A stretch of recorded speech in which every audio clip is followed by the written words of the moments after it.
Hey, what is going up, down, left and right, guys? It's the Kevin here bringing you guys the 18 on the video. Guys, this video is regarding the new Xbox One and the PS4, and basically I just want to review all the information that has been given to us and determine which one for me and for you, and basically create a discussion on which is better. Personally, I love both of them. I might even get both, but let's just say that I was only choosing one. Basically, this video will hopefully give you an insight of what to expect from both of them.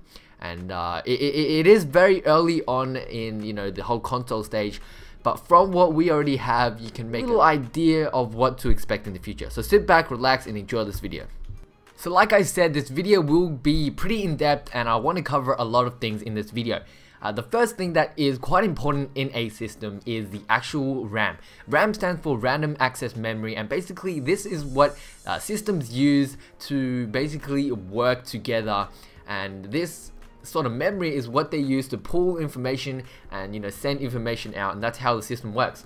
So from what I've read, basically the Xbox One does have DDR3 RAM, which is basically what our computers are using right now. Well, most of our computers. While the PS4 runs on DDR5. You may think that DDR5 is obviously better than DDR3.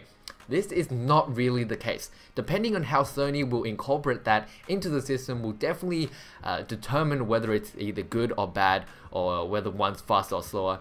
But I don't know, speed wise I think PS4 has the actual winning side, but the Xbox One does not require any RAM to actually operate the OS. The operating system is basically what the user interface and all that thing is. While the PS4 actually uses 1 GB of that RAM just for the operating system. So basically it's DDR5 versus DDR3 versus 8 gigs versus 7 gigs. So you can't really tell from just that, because depending on the way they integrate it, it will change the scenario. Another really important aspect to a actual machine is the processor. The CPU runs everything, does everything, processes everything that you do, and basically gives out an output that you guys can use. So basically the Xbox One and the PS4, they both use 8-core processors, whether it's from AMD, Jaguar, they both use 8 cores.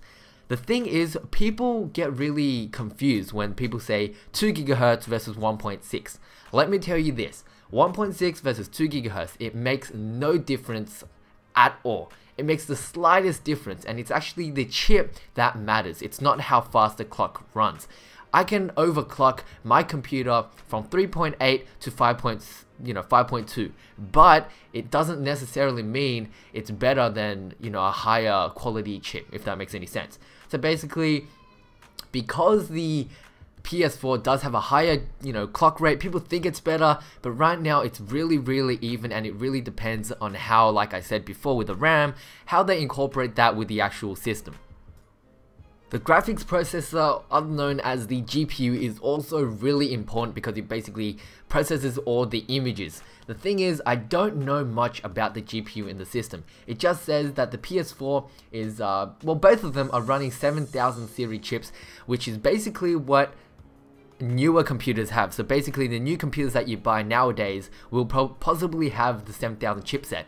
But the thing is, one is using GDDR3 and one's using GDDR5. This is actually quite different to the actual RAM. It's very different memory. Well, it's similar in a way, but it's very different. It performs different things. From what I've read, which is, I'm not really sure about GPU RAM, but from what I've read, DDR3 is better for overall uses, overall quicker performance, while the GDDR5 is less nimble and faster at performing, fewer larger processors. So basically, from what I've read, they say the Xbox is better, but like I said, it's very marginal. Guys, I'm not going to go too in-depth because the other bazillion things that I can say really wouldn't matter. Basically, the review at the end of the day is these two systems are very similar. Once again, it's like the Xbox 360 versus the PS3. It's identical. What it really boils down to is what you prefer in console actual controllers, what you prefer game-wise, and before the PS3 selling point was their Blu-ray, and Xbox didn't really have that. right now, Xbox and PS3 both have Blu-ray. They probably both have Netflix as well, which most of you guys use as well. But it really boils down to who comes out with the better exclusive games, who comes out with the better controller.